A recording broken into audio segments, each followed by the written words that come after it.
কালকে আমাদের কাছে টাকা নেওয়া হয়েছে 11 তারিখ। দেখেন 11 তারিখ তারা বলতেছে টেন্ডার আনতে। কেন?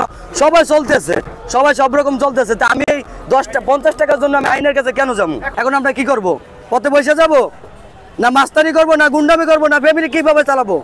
আপনারা দিয়ে যান। সিটি কর্পোরেশনের কাগজ দেওয়া হয়েছে, আমাদের নিরাপত্তার জন্য এখানে রাখছি, আমরা টাকা দিয়ে রাখছি, মাগনা তো রাখি নাই। এখানে গাড়ি রাখে মানুষের নিরাপত্তার জন্য, তা নিরাপত্তা তো আমরা মাগনা রাখি না, টাকা দিয়ে রাখি। তারা সিটি কর্পোরেশনের কাগজ দেয় যে প্রতিদিন 50 টাকা, প্রতিদিন 50 টাকা হইলে মাসে 1500 টাকা। আমরা গরিব মানুষ, মাসে 1500 টাকা দিয়ে এখানে কেন রাখি? নিরাপত্তার জন্য রাখি।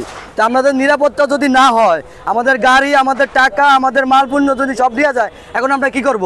পথে বসে যাব, না মাস্তানি করব, না গুন্ডামি করব, না ফ্যামিলি কিভাবে চালাবো? আপনারা দিয়ে যান। এখানে তো আমরা নিরাপত্তার জন্য রাখছি, এখানে তো অন্য কিছুর জন্য রাখি নাই। আমরা ফুটপাতে দোকানদারি করি। আমরা যদি কোটি টাকা থাকতো আমরা ফুটপাতে থাকতাম না, আমরা চলে যেতাম মার্কেটে। এখানে আমরা সরকারি জায়গায় রাখছি, তারা সরকারি জায়গায় ভ্যাট নিচ্ছে, টাকা নিচ্ছে। টাকা নেওয়ার পর আমাকে তো দোকান নিয়ে গেল, এখন তা আমরা কই যাব? এখন জবাব দেন আপনারা।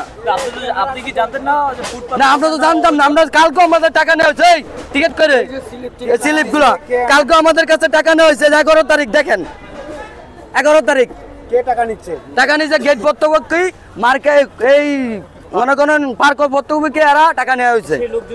সে লোকজন দুজন ধরে নিয়ে গেছে, পুলিশের হেফাজতে দুজন নিয়ে গেছে। আমাদের এই গরিব মানুষ, আমাদের দায় বই কারা নিবে?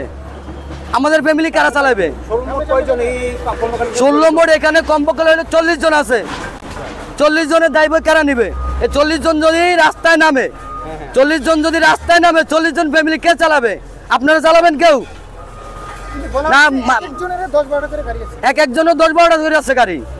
আমার নিজেরাই আছে 60টা। আমি তো তাদের কাছে বাধা দিতে পারি না, তারা আইনের কাজ করছে। তাদের কাছে কি আমি বাধা দিতে পারি? তাদের কাছে তো আমি বাধা দিতে পারি না। আমরা আইনের থেকে জানতে চাই, এবং আপনাদের থেকে জানতে চাই আমরা কি করবো এখন? আমরা কি রাস্তায় বসে যাব? আমরা জানতাম অবৈধ। আমাদের সিটি কর্পোরেশনের কাগজ দেওয়া হয়েছে, আমাদের নিরাপত্তার জন্য এখানে রাখছি, আমরা টাকা দিয়ে রাখছি, মাগনা তো রাখি নাই। আমরা অবৈধ দোকানপাট বসাইলে আমাদেরকে না করে দিব, আমরা চলে যাবো। আমরা চলে যাবো এক জায়গায়, আমরা যাবো গিয়া। আপনাদের বারবার নিষেধ করা হয়েছে, সেনাবাহিনী থেকে শুরু করে বারবার নিষেধ করা হয়েছে। আমরা চলে গেছি অলরেডি, আমরা গেছি গিয়া, কিছু দোকানপাট এখান থেকে চলে গেছে। এখন কারণ হলো আমরা পার্কের ভিতরে, আমরা তো বাইরে না। পার্কের ভিতরে আমাদের গাড়ি রাখা হয়েছে নিরাপত্তার জন্য, অথবা তারা বলছে পার্কের ভিতরে আইনে নিরাপত্তার জন্য রাখছি 50 টাকা করে, মাসে 1500 টাকা। পার্কের ভিতরে তো দোকান রাখার জায়গা না। তারা তো বলছে যে আমাদের সিটি কর্পোরেশন থেকে লিস্ট আনা হয়েছে, লিস্ট আনা হয়েছে তাদের ব্যক্তি ব্যাপার। আমরা তো না, আমাদের যখন টিকিট দেওয়া হয় সেটা তো সিটি কর্পোরেশনের। এই টিকিটটা কই? এটা তো আপনি মিথ্যা কথা বলতে পারবেন না। টিকিট দিচ্ছে এই গেট পত্র বই কি মার্কেট। হ্যাঁ, তাদেরকে তো সেনাবাহিনী নিয়ে গেছে। তাদেরকে এটা কি মিথ্যা হইতে পারে? দেখেন, এটা কি মিথ্যা হইতে পারে?